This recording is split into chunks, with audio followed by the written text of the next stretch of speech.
shooting the ceremony, my approach is make sure someone's lobbed up. I lobbed up the groom. This is Brendan, by the way, everybody, that audio guy. Brendan's putting together a course called The Filmmaker's Guide to Audio. The thing with filmmaking is people neglect audio. It's half of your viewing experience. A lot of people neglect the audio, and so I've been helping Brenda put together this course so that you guys can improve your audio, both capturing, recording, sound designing, editing, mastering, everything in post. Audio's huge, don't neglect it. To learn more, check it out. Ho, ho.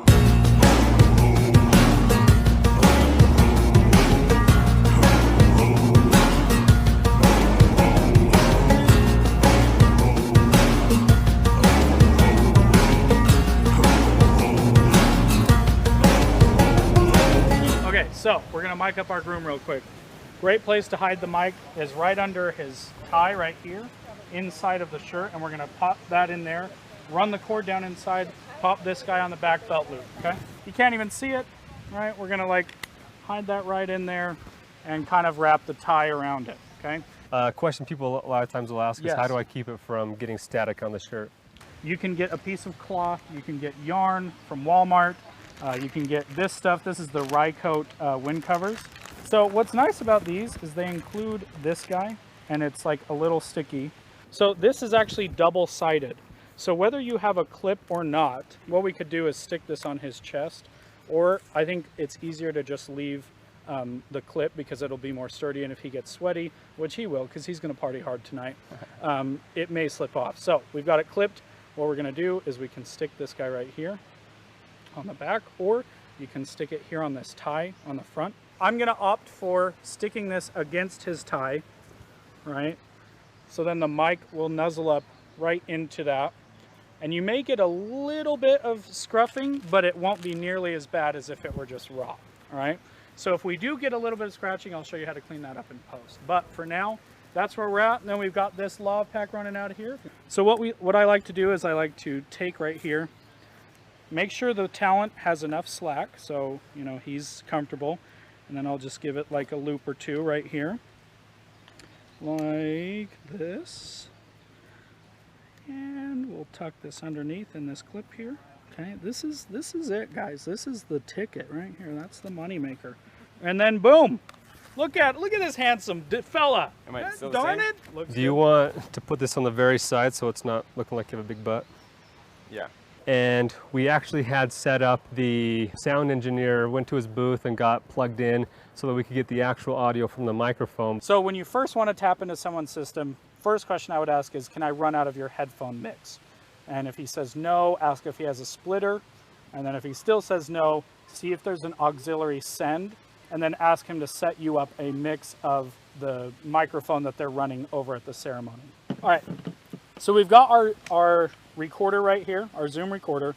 We're running our headphone out through the mixer that's hooked up to the PA system. So when the pastor or bishop is talking, you know, through the mic, or when the couples say their vows, we get all of that audio in the quality that it's entering the microphone, right? So this is way better than what we'd pick up like through the With PA the lav system mic? and the lav mic. So all they need for this setup is the H6 and a quarter-inch cable. Yep. So we want to aim for levels between, you know, -18 and like peaking at -6. So our peaks are like, here's my average level, here's my average level, peak, peak, peak, that's a peak. So what you want to do is make sure that you test the level so it's not clipping, which is when it like goes above 0, turns red, it distorts, and it's all crumbly and nasty. So on this mixer, in this case, I've cranked the headphones all the way up, and I've put my zoom at about 6.5, 7, and that looks like pretty healthy volumes on here. So the advantage of tapping into here is the fact that this is a more fair representation of a vocal than like a lav mic. So a lav mic, for example, you know, you're not going to mic up the groom. You just saw us mic up the groom. It's under his tie. So it's going to be a little bit more muffled. It may be a little bit like this. Whereas this is designed to be a speaking, singing microphone, and it's a lot clearer, and you know, it's really directional. It's just going to pick up right here. You don't have to worry about scratching, moving, the antennas cutting out, or the whatever. So this is the ideal option, right? In a less than ideal option where you can't tap into the mixer, that's why we have the groom mic'd up, we've got the bishop pastor figure mic up, and we have the bride mic'd up.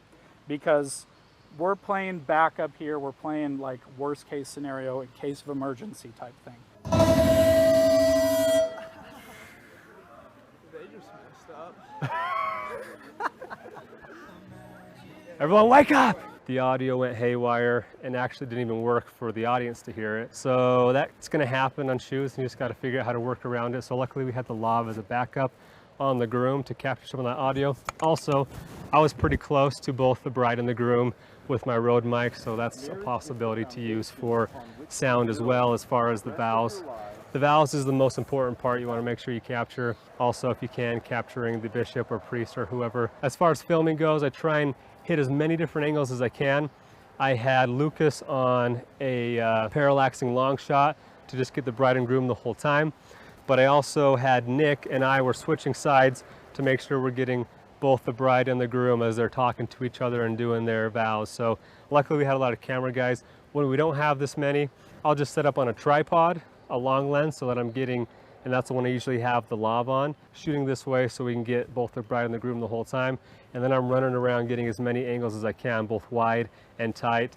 I have some wider shots showing the whole venue. I have some wider shots coming down the aisle, have some tight shots of both the bride and groom, back and forth, interactions, kissing, and then as they walk out, I'm just following them, tracking them out, getting them walking out of the venue. So that's the basics of it, is just getting as many wides and tights as I can, switching back and forth, as much coverage from as many different angles.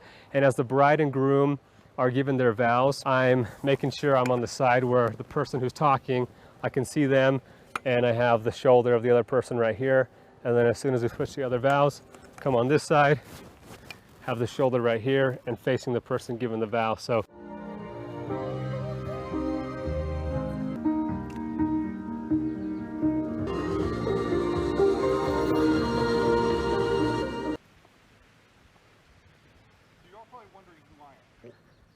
Keep in mind that while this is I think about the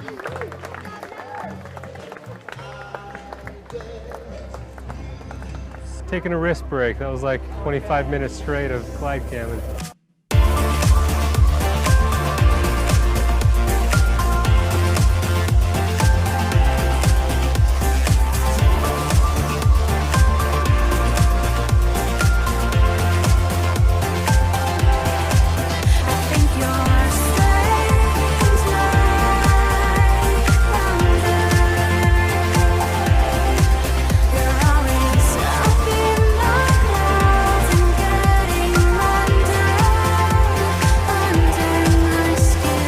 That's kind of the basic of it. I'm right up in the action.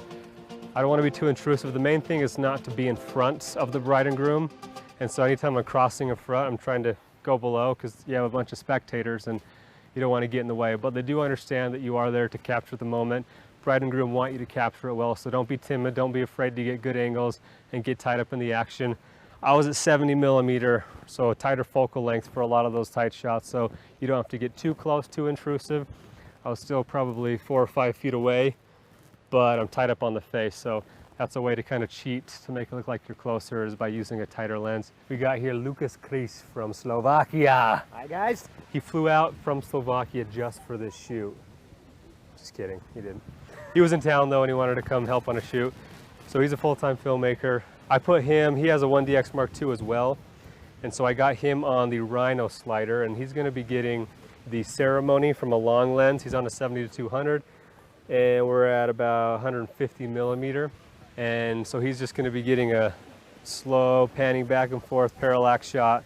They had a photographer in the aisle the whole time snapping shots. And so most of his shots had a photographer in it, and you just gotta kind of work around them the best you can. As far as where I'm positioning myself, I'm just always making sure I'm not in their way and then making sure they're not in my shot.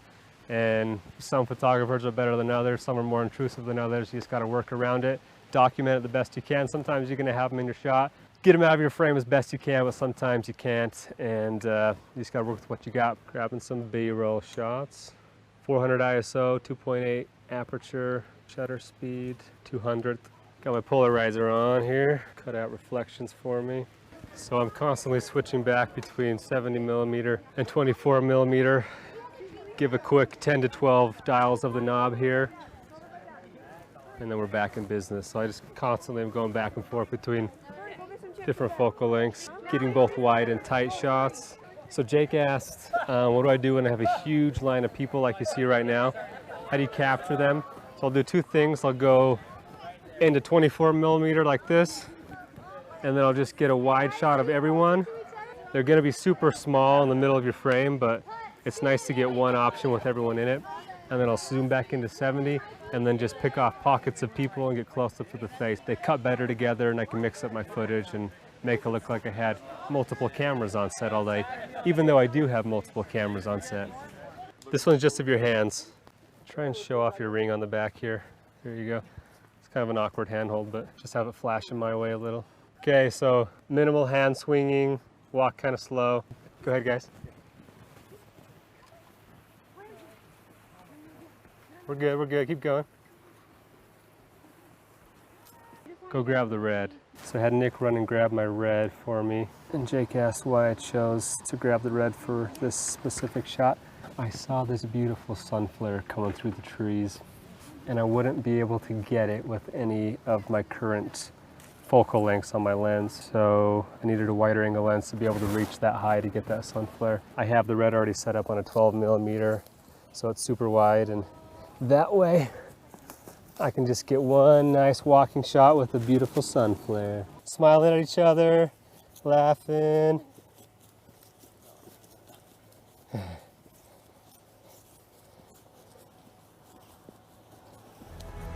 Okay, good.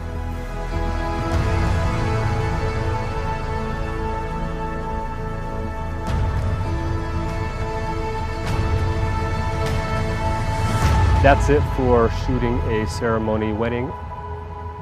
And yeah.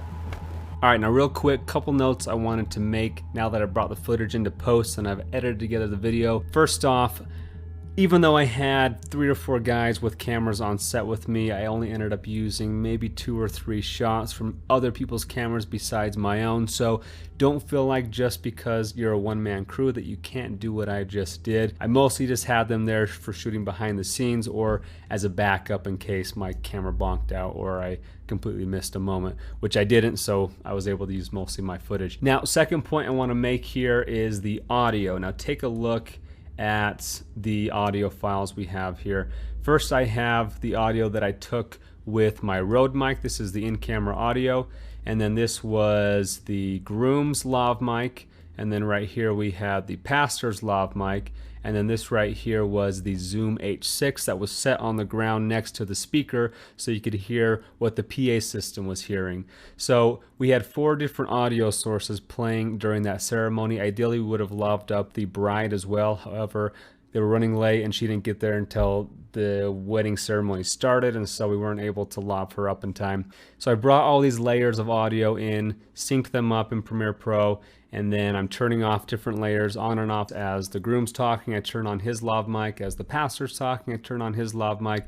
As the bride's talking, we actually ended up using the Zoom that was on the ground, getting the PA system when she was talking, and I ended up using the Rode mic for some of just the ambient noise of, you know, birds chirping and trees in the wind and crowds cheering and whatnot. So it's good to capture as much audio as you can from as many different sources, and that way you have the freedom to pick and choose which audio sounds the best. Now, I sent all this audio to Brendo, who sound designs a lot for me, and just told him, hey, clean this up for me. Some of these lav mics have a little bit of scratching going on. The bride's audio with the PA system was super low and needed to be cleaned up a ton. So he did all the post-processing for me for the audio. I use Brendo for all my sound designing and sound mixing when I have the budget for it. I send it to him and just have him clean it up because he's a lot better at audio than I am. And you guys can use him as well. I'll give you his email in the description below. You can email him to do sound designing, to make custom soundtracks, to clean up your audio if you don't know how to do it, or go check out his Filmmaker's Guide to Audio to learn how to do it yourself. I've taken it. It's an awesome course, but there's times when I just can't do it as well as he can, and so I just let the professionals handle it. Color correction wise, kept it pretty simple. Here's just a before and after of the color correction, so you can kind of see what we've done here. Just played with color temperature, RGB curve, added some saturation, some vibrance. These Canon cameras shoot great colors out of camera, so I'm not doing a whole lot in post as far as the color goes. So you have it. That is how I shoot a wedding ceremony. To check out the full video, it is on my YouTube channel. And to see the full version of this virtual job shadow, you can check that out at fulltimefilmmaker.com, where I have dozens of other virtual job shadows just like this. And you can get involved and actually come on a job shadow with me if you are a member of Full-Time Filmmaker. So make sure to join us at fulltimefilmmaker.com if you'd like to learn how to shoot professional videos like this and how to land paying clients and sponsorships. And speaking of sponsorships, once again, this video is sponsored by Squarespace. Big thanks to them once again. They are an all-in-one website designing platform who I have personally used and can highly recommend, especially for those of you who don't have any website designing knowledge like myself. They have all these awesome templates that can help you make your website pretty in no time. And they actually offer free trials, so visit squarespace.com to start your free trial today. And if you end up liking it, make sure to use coupon code Parker to get 10% off your first purchase. But that's it, guys. Hope you enjoyed. If you have any further questions, please let me know.